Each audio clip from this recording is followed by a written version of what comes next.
Hello, everybody. Hello. Nice to see you all here again. New chapter, new week. I hope everything from the last week has been well for you. Right now, we got Mark 6, and I chose this one because it's a little more dealing with just trust in the Lord, trust in Jesus, and whatnot. Uh, and you get to. Hmm. I should have thought this out a little bit more. It's a lot of just having faith in the Lord and moving on. we'll get into it. Right now, here we see a prophet without honor. Verse 6, chapter 6. Goodness gracious. One cut, you all know that. Jesus left there and went to his hometown, accompanied by his disciples. When the Sabbath came, he began to teach in the synagogue, and many who heard him were amazed. Where did this man get these things? They asked. What's this wisdom that has been given to him? What are these remarkable miracles he's performing? Isn't this the carpenter? Isn't this Mary's son and the brother of James, Joseph, Judas, and Simon? Aren't his sisters here with us? And they took offense at him. So immediately we see that the people of his hometown are seeing Jesus now preaching about, salvation and the good news, same thing. And how to go about living your life and helping other people and living in accordance that's right with God. And they're hearing these things and they are immediately kind of shutting him down because they only knew him as the carpenter. They only recognized him for what he used to do, for that they knew his biological parents and biological siblings. And so they're kind of immediately taking his words and neutralizing them and just not accepting them because they think that they know him. They think that he's placing themselves above them out of like pride. And so they're taking offense at that. They're seeing this guy that they grew up with now quote unquote preaching down to them, and they're getting angry at him. And we see clearly in the past, 3 weeks that that's not the case. That's not true at all. And so on to the next, we see the conclusion of that. Jesus said to them, a prophet is not without honor except in his own town, among his relatives, and in his own home. He could not do any miracles there except lay hands on a few sick people and heal them. He was amazed at their lack of faith. So he gets to his hometown. He gets to the people who know him, for the first 30 years of his life. And they reject him, ultimately. And he's, first of all, amazed at that. And I think it's very interesting because we already saw this in Luke 7 about the centurion, because Jesus was amazed at the centurion's faith. He was marveled at it. And so we see throughout the gospel that Jesus is only ever really amazed or marveled at Jewish unfaith and Gentile faith. And Gentile just means anyone who's not Jewish. So at this time, we had God was the God of the Israelites. He was the God of the Jewish people. And really just confined to them. There were some people who were outside of that, but not much, truly. And so to see people outside of the Jewish culture and ethnicity and religion, to have them have faith in Jesus is astonishing. The centurion had so much faith in him. He outshined so much of that time's Jews and how they believed in him. And then he gets constantly disappointed by the Jews and how they don't have faith in him and how they reject his message. And so he's amazed here. And I think it's a pretty interesting parallel to the centurion over there. And what's worse is that it's his people he grew up with, the people who know him best. So he says, a prophet is not without honor. So a prophet is with honor, except in his own town, among his relatives, and in his home. So they deem him down. So he's a great man, obviously. And they're diminishing him just because they knew him before. And I think that's a pretty good, whether you want to look at this like it's religious or not religious, it's a pretty interesting and good way of living. And to apply that to your own life is that a lot of people will see you just for who you used to be, what you used to do, and then demean whatever you do now just because they knew a history of you.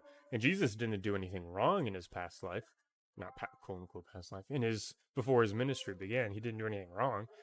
They only just saw him as carpenter's son. And then he started to do great things.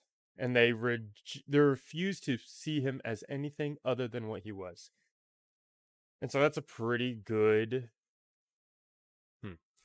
Well, he takes that and then proceeds to still heal some people. He still goes on doing what he wants to do. He still goes on spreading his message. And then he moves on. And so I think that's a pretty good thing to replicate in our own lives. We as people change. We get better and we improve as people. I, for one, have done many regrettable things in my past.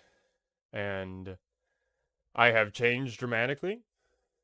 And I'm very happy for that. And God has led me down a greater path.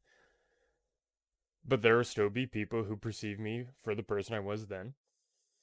And to mimic Jesus is to see that and move on, not to dwell on other people's thoughts and how they honor you and how they respect you and how little they do that, and to take that inwardly and just stop in your tracks, stop your growth, but just to keep doing what you're doing and move on. Like we said last week with stumbling and sinning, you stumble, but you continue walking. And so Jesus is here preaching. He gets disrespected. He moves on. He doesn't dwell on that. And I think that's something we need to replicate as well. And so he continues to move on.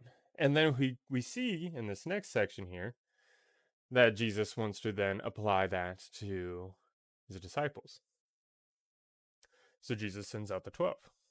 Then Jesus went around, teaching from village to village, calling the 12 to him. He began to send out 2 by 2 and gave them authority over impure spirits. These were his instructions. Take nothing for the journey except a staff. No bread, no bag, no money in your belts. Wear sandals, but not an extra shirt. When you enter a house, stay there until you leave that town.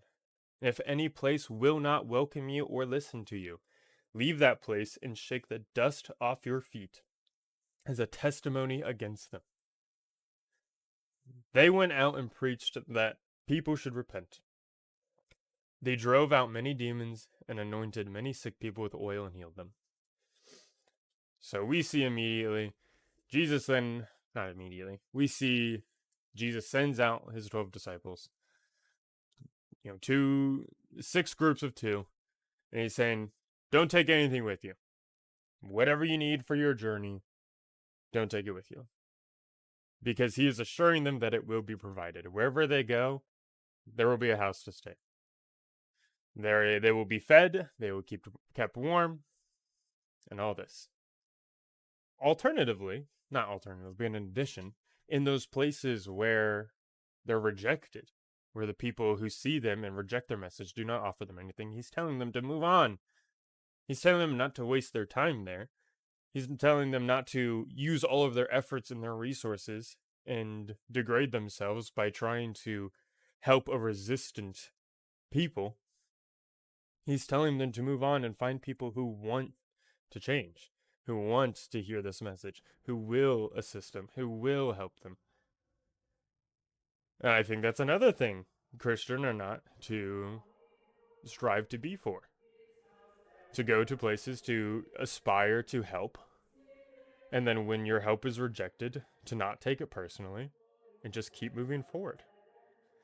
He says at the very end here, shake the dust off your feet. It's like, well, get rid of whatever that was. Keep walking.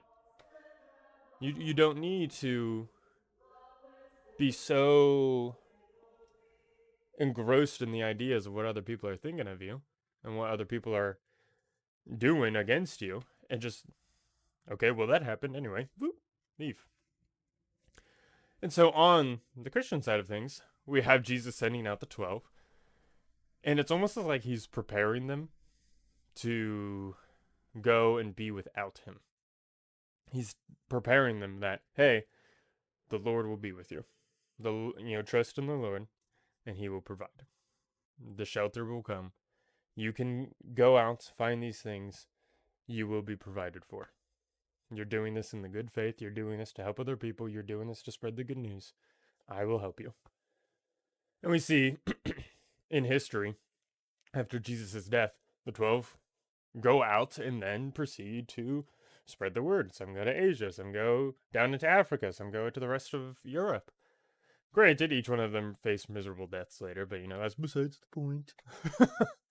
But they do then go and already have the experience of, I've already spread my ministry. I've already continued to walk. I've already gone out and done this. This is just the same thing. I'm reinforcing what I've already done. They already have done this before because Jesus sent them out. And so they're going to have an easier time with it. And so he is also preparing them for the harder journey in the future when they have to go ministering without him, because Jesus already knows he's going to die. This is Mark 6. How many chapters are in Mark? 16. So more than halfway through this, or less than halfway through this book, he already knows he's going to die. And we see that later on. Jesus prophesies his death 3 times before it happens. I think it's a good message overall, whether you want to see it as religious or not. It's a good idea for one to ask themselves, the good old classic, what would Jesus do? Because Jesus is also there to, not also, but primarily just there to help, to be loving, to be aiding. And that is inclusive on our efforts on just living, on going out and spreading this news. If we get shot down, oh no, anyway, keep going. It's not telling you to beat a dead horse. It's telling you to go help people who want to be helped. You tried to help the people who didn't want to be helped. They rejected you. Move on. Don't let that linger in your head. But also, trust in the Lord. The Lord will provide. Now, granted, he told them to go out with nothing. No bread, no bag, no money in your belts, not an extra shirt. You won't have places to stay off the top of your head. But that will be provided. But they had to leave without those things first. They had to go in faith, knowing that those things would be provided. They needed to already trust the Lord for that to happen. And here in this next section, we'll get into that as well. Now, technically, Mark 6 has another section called John the Baptist Beheaded, but I am not going to include that in this video because it doesn't really fit with the other sections here. It's still a good message. It's still something that's important and worth its reading and worth its studying, but I don't think it really fits with the rest of the sections in this chapter, so I'm not going to include it here.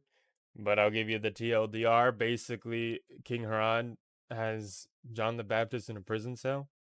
He doesn't want to kill him because he's afraid that if he kills John the Baptist, the Jews are going to hate him. And he's right. And so he doesn't want to kill him. He also likes talking to him. But then Herod has a feast in his niece, who's also his stepdaughter, because he married his brother's wife, his dead brother's wife. And technically, that's why John is in prison, because he said, hey, you probably shouldn't marry your brother's wife. And so Herod locked him up for that. But then Herodias, his daughter-in-law, his niece and daughter-in-law, dances for him in this seductive way, and it's kind of gross. It is gross. And he's like, oh yeah, amongst all my friends, what do you want? I'll give you something because you were so great for me and my friends. And then she goes and talks to her mom, and her mom says, hey, give me the head of John the Baptist. And then his daughter says that. And Herod's all like, dang it. I shouldn't have sworn this oath. Hint, hint. Remember what we talked about last week about swearing oaths. Uh, and then he has to kill John the Baptist. Uh, yep. That's the TLDR of that section. I'll get to it another time, I promise. I don't want to like give it the disgrace of not going over it, but it doesn't fit this area right now. So we're gonna move on. To Jesus feeds the 5,000. These next two stories are very common stories, and that one has probably heard many of times. And so, with Jesus feeds the 5,000, there's not really a lot to dissect as we go throughout it, but rather a moral of the story kind of a way. Same thing with the next section after that. And so I'm going to read the entire thing first, and then I'll talk about it. Jesus feeds the 5,000. The apostles gathered around Jesus and reported to him all that they had done and taught. Then, because so many were coming and going that they did not even have a chance to eat, he said to them, "Come with me by yourselves to a quiet place and get some rest." So they went away by themselves in a boat to a solitary place. But many who saw them leaving recognized them and ran on foot from all the towns and got there ahead of them. When Jesus landed and saw a large crowd, he had compassion on them, because they were like sheep without a shepherd. So he began teaching them many things. By this time it was late in the day, so his disciples came to him. "This is a remote place," they said. "It's already very late. Send the people away so that they can go to the surrounding countryside and villages and buy themselves something to eat." But he answered, "You give them something to eat." They said to him, "That would take more than a half year's wages. Are we to go and spend that much on bread and give them it to eat?" He goes, "How many loaves do you have?" he asked. "Go and see." When they found out, they said, 5 and 2 fish. Then Jesus directed them to have all the people sit down in groups on the green grass. So they sat down in groups of hundreds and fifties. Taking the 5 loaves and the 2 fish, and looking up to heaven, he gave thanks and broke the loaves. And he gave them to the disciples to distribute to the people. He also divided the 2 fish among them, and they all ate and were satisfied. The disciples picked up 12 basketfuls of broken pieces of bread and fish. The number of men who had eaten was 5,000. So we see here that they're trying to get some rest, and they go out and they go to some, little abandoned cliffside or whatever, abandoned little beach.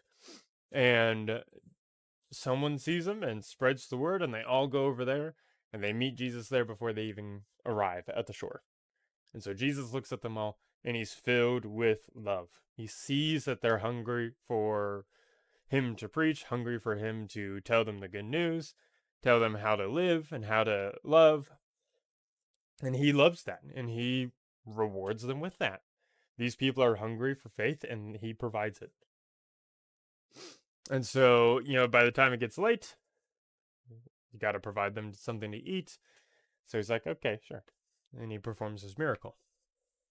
He takes what little they have and he multiplies it to not only satiate everyone here, but to give them even more.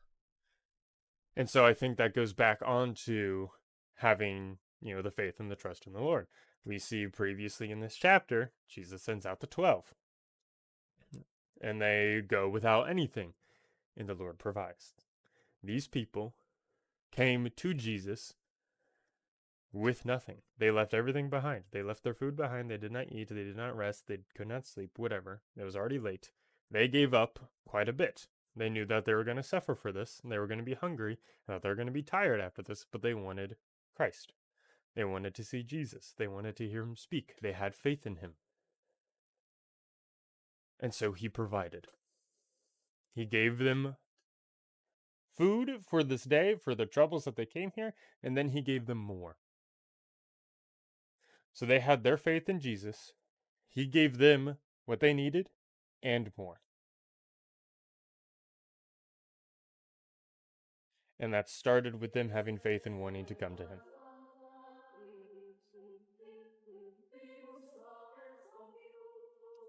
And I was tempted to not include this section in this video as well, because that's really all I have to say about it. But I thought it was another great example of just all these people coming to want to be around Jesus and see how he reacts to that. Because we see that he's filled with love when he sees them. And we see that he wants to provide for them. He wanted to grant rest to his disciples, but these thousands of people came up and were hungry for him. And he provided. He satiated their soul with the word. He satiated their bodies with food and gave them more. And so this is the effect that we have when we just trust Jesus. When we want to be with Jesus, when we run to Jesus. This is the effect. We are granted everything. Now, granted, it's not without hardships, because they still had to sit through what he was saying, hungry and tired. It wasn't a happy, easy, great time, but they were rewarded for that. They were rewarded for their faith, and they're choosing to acutely suffer for that. And we see that many a times, especially in the Pharisees, the world hates Jesus, and they still chose to be with him. And so they did suffer that penalty with him. And so I think it's just a really nice thing to see. A whole bunch of people having a lot of faith in Jesus and him providing back towards it, despite the physical effects that they might feel. And so far in this chapter, we see Jesus is providing for the bodies of those who love him, and he's providing for the mentality for those who love him, the emotions. He's telling them to go out and do their thing, and if they get rejected, move on. And he's also went to his hometown, and he got rejected, and he moved on. And that's a great thing to mirror, a great thing to replicate. And so the final section we have here is another super, super famous story. Jesus walks on the water. Jesus walks on the water. Immediately, Jesus made his disciples get into the boat and go ahead of him to Bethesda, while he dismissed the crowd. After leaving them, he went up on a mountainside to pray. And so happens directly after Jesus feeding the 5,000. And I wanted to include these two verses here by themselves because I think they're very important. Because after all of this, after this whole day of teaching, after this huge miracle he just performed, he needs rest. He's still human. He still has a human body that needs sustenance and needs to eat and needs to sleep and needs to recuperate.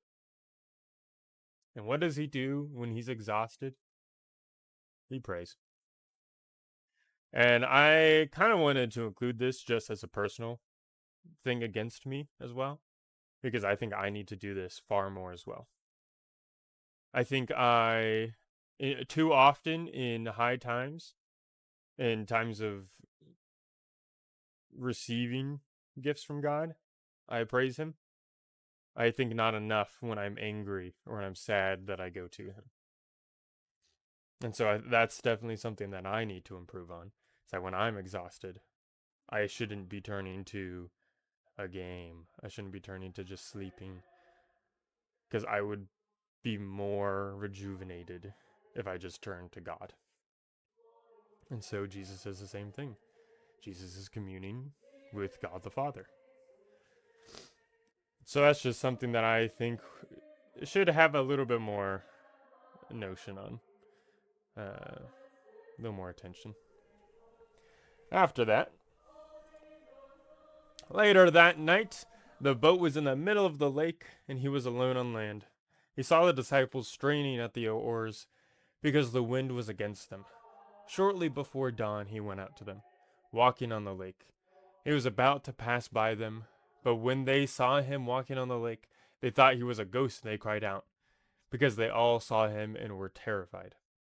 Immediately he spoke to them and said, "Take courage, it is I. Do not be afraid." Then he climbed into the boat with them. And the wind died down, And they were completely amazed, for they had not understood about the loaves. Their hearts were hardened.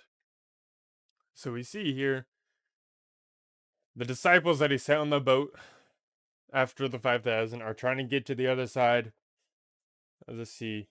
And they're trying to get over there.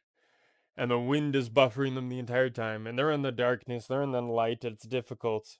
And they're just struggling this entire time. And Jesus is just walking. He starts walking on the water. He's like, oh, okay. And they see him, they're terrified. And then he gets into their boat. And immediately the wind stops. Immediately they're able to start making progress. So again, that's another thing. That's another, similar message to take. Is that these people are going on, we can have a parallel here of general living. Me, myself, going out throughout life, struggling, buffering against the world, buffering against the wind. And I'm pushing. And I keep going, and it's difficult, and it sucks, and I'm tired, and I'm cold, and I'm wet, and it's dark. I can't see. And I can't do it. I can't get to the other side. I'm stuck in the middle of the water. I'm in danger. I can't swim. What am I going to do? And so Jesus gets into the boat, and the rain stops. Well, there's no rain here. The wind stops. And I'm able to get to the shore. Pretty easy parallel of going throughout life, going against the world, because the world sucks, and the world wants to hurt you. And I'm sure we've all experienced that. We've seen people be selfish, we've seen people be greedy, we've seen people be destructive, we've seen people be terrible. We've seen just probability and chances just never work out in our favor. And we have to let Jesus into our boat for us to make it to the other side, for us to get to land again, for us to have a safe journey. And so back into this little tidbit here, this story, we see that the miracle about the bread loaves and about the 5,000, they're not really understanding that well. Because this is still one of the first miracles. This is still in the beginning of Jesus' ministry. They haven't seen too much about him. Granted, they've seen miracles, but the 5,000 making all of that food, that's still a little hard for them to understand. And so then they get to see very clearly Jesus is having a casual stroll on the water as they're suffering on this boat. And they're like, "Hey, what is that? Hey!" And he just kind of strolls on over, and then everything stops. It's for them in that boat, that's probably such a clear picture. That's probably such a clear, oh, I understand now. They just have to let Jesus into their boat. Let Jesus into their life, and the winds will stop. And so the last little bit here. When they had crossed over, they landed at Gennesaret and anchored there. As soon as they got out of the boat, people recognized Jesus. They ran throughout the whole region wherever he went, into villages, towns, or countryside. They placed the sick in the marketplaces. They begged him to let them touch even the edge of his cloak, and all who touched were healed. That's another story for another time. There's a lady who thinks that if she just touches the hem of his cloak, that she'll be healed. And she was. And Jesus turns around and he says, like, "Oh, who did that?" And she goes, "Oh, it was me." And he was amazed at her faith, because she thought he didn't even need to place a hand on her and have the intention that even the edge of his cloak was so holy that if she just touched it, her disease would be healed. That's another point of having faith in Jesus, allowing her to heal. So this entire chapter of Mark, minus a rod, is just Jesus time and time again going around proving that you need to just keep going throughout life, be with Jesus, and you will be provided for. Ignore the people who reject you. Ignore the people who are mean to you, who belittle you or are condescending. Move on. Don't let them dwell. Be with Jesus. When Jesus entered the boat, the people were still not saying, "Oh, what about? Oh man, that wind, wind, wind, wind." Oh, no, they just got to the side. They did not linger on the negative things. They focused on the big, bright light that was in front of them. That was Jesus. That was so much easier for them to progress in life because of that. And that's something that we, myself included, need to really focus on. These past couple weeks, I've been proving that Jesus loves time and time again. I think it's time to, acknowledge, okay, Jesus loves me. I can't get any of that love if I don't love him. Because Jesus fully respects our choice and opinion to be away from him. That's saddening and horrible, but he respects it. If I want to go and struggle against the wind, he'll allow it. He doesn't want that to happen, as we saw, but he'll allow it. And then what do we do if we have faith in Jesus? Well, then I get the previous 3 weeks goodies. So this is the final. Okay, I understand Jesus loves me. I need to love Jesus back.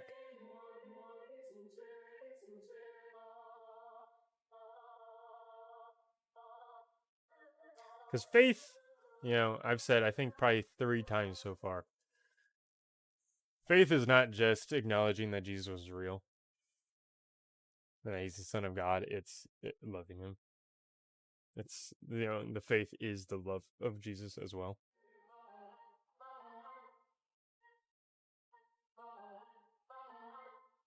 And so how do we accept that? How do we get to that? I mean, we see that he wants to love us. How easy it is to accept that back. We see that despite whoever you are in your previous life, he'll accept you, no matter what you've done, no matter how unholy you think you are. We saw the story of the sinful woman who he had dearly loved and put far above the Pharisees who claimed to do so much good in his name. We see how quickly he loved and accepted her. So we just gotta have a little bit more faith in Jesus, I guess. Not I guess. I mean, I know it's true, but I guess that's all I have for this chapter. It's a little bit shorter than the others by 7 minutes, even though I cut out an entire section. But a little Easter egg hunt, I guess, for next week. If you've noticed at this point, the past 4 weeks, including this one, have been in different books. And there are 5 books that have a lot of red text in them. Red text means it's Jesus' words. I deem each of those 5 books the most important books in the Bible. So if you know what the 5th one is, you know where we're headed next week. Goodbye! Have a great one, everyone. Thanks for coming. Thanks for listening. I hope this was helpful for you in some way or some form. That's all I could ask for. Have a great one, y'all.